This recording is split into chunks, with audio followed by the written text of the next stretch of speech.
there is a question here.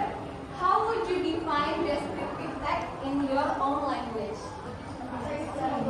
Describe something. Describe something, someone.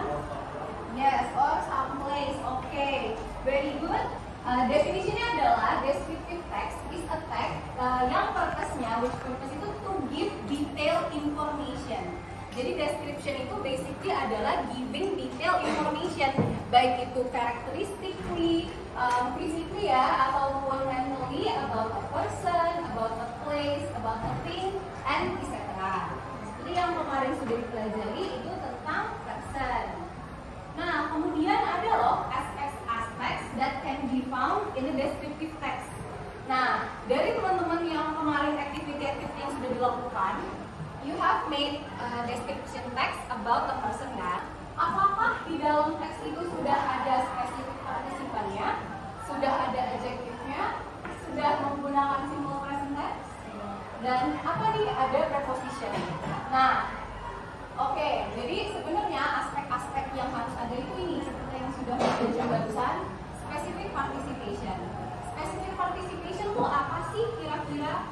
Yes, very good. Yang dideskripsikan. Jadi objeknya, misalnya your text is about misalnya Taylor Swift. Who is the object? The specific partisipannya? Taylor Swift. Okay, how about Candi Prambanan? Okay, you are making a text about Candi Prambanan. Spesifik partisipannya siapa?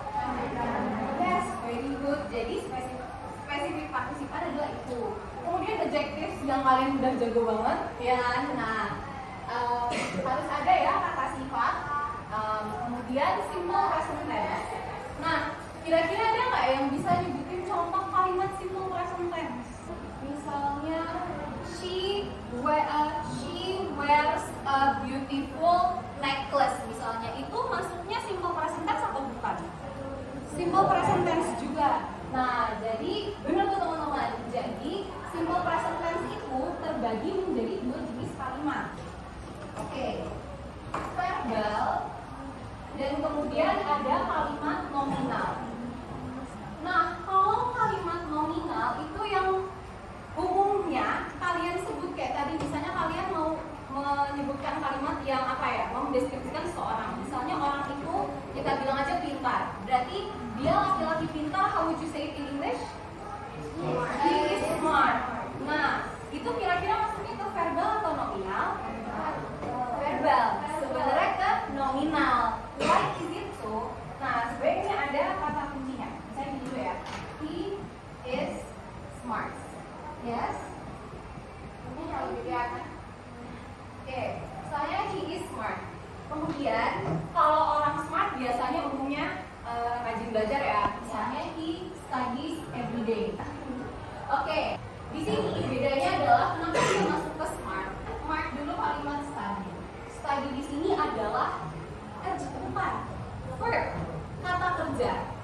Jadi, nah kenapa disebut kalimat verbal? Karena ada kata kerjanya, ada verbnya gitu teman-teman. Jadi don't be confused. Ini ataupun ini sebenarnya sama-sama simple present tense. Tapi kalau ada kata kerja dan tidak ada to be, di sini kan to be kan? Nah, kalau to be contoh lain selain is apa? Oke. Terus ada is, MR. Kalau I, you, they adalah subjeknya.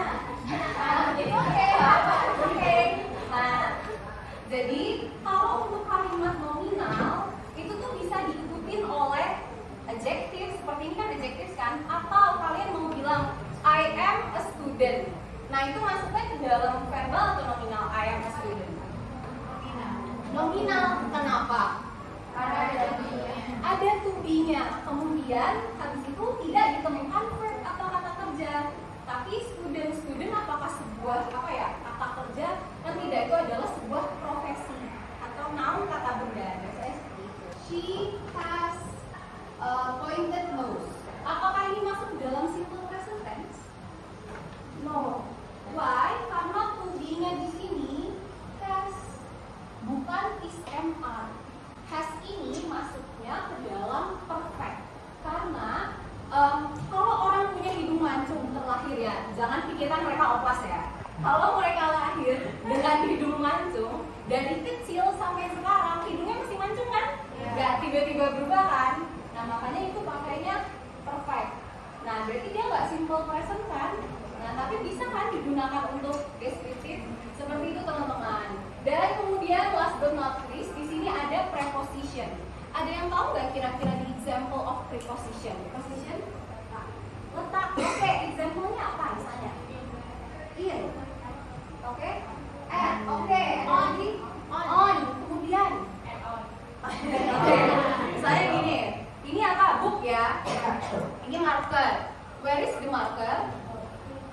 Under. Yes, behind. Beside. Ya, kemudian tadi under.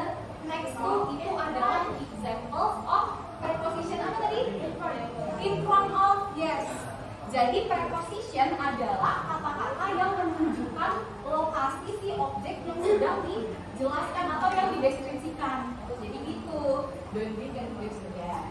Okay, so far about the aspects of descriptive text. Do you have any questions? No? Yes. Okay. Yang definition okay. Boleh. Okay, that's all about our material today hari ini. Ini awal-awal. Yang penting sore koordinasi ada sejalannya kan nanti kalian aman. Okay, everyone, have you finished the assignment today? Since you have finished your assignment, and don't forget to collect it ya, to submit it on Google Classroom. And don't forget for other assignments ya yang sebelum-sebelumnya previously, kalau misalnya ada yang belum mengumpulkan, jangan lupa dikumpulkan juga di Google Classroom ataupun di Google Drive. Deadline-nya itu on Friday jam 23:59. Okay? Okay, since we have finished our class today, let's have a short prayer first before we end our class, shall we? Please, the leader of the class, help me to pray. Yeah.